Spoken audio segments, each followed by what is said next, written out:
கடவுளுடன் காலை வணக்கம். புனித லூக்கா எழுதிய நற்செய்தி 2ஆம் அதிகாரம் 67 முதல் 79 வரையுள்ள இறைவார்த்தைகள். அக்காலத்தில் பிள்ளையின் தந்தை செக்கரியா தூய ஆவியால் ஆட்கொள்ளப்பட்டு உரைத்த இறைவார்த்தை: இஸ்ரேலின் கடவுளாகிய ஆண்டவரை போற்றுவோம். ஏனெனில் அவர் தம் மக்களை தேடி வந்து விடுவித்தருளினார்.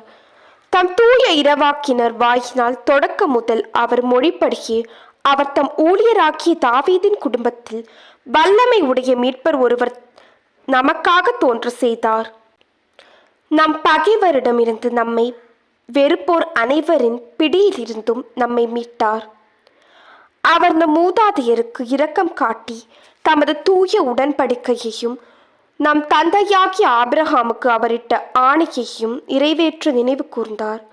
இவ்வாறு நாம் பகைவரின் பிடியிலிருந்து விடுவிக்கப்பட்டு தூய்மையோடும் நேர்மையோடும் வாழ்ந்தாலெல்லாம் அச்சமின்றி அவர் திருமுன் பணி செய்யுமாறு வழிவகுத்தார். குழந்தாய், நீ உன்னத கடவுளின் இறைவாக்கினர் எனப்படுவாய். ஏனெனில் பாவ மன்னிப்பால் வரும் மீட்பை அவர் தம் மக்களுக்கு அறிவித்து ஆண்டவருக்கான வழியை செம்மைப்படுத்தி அவர் முன்னே செல்வாய்.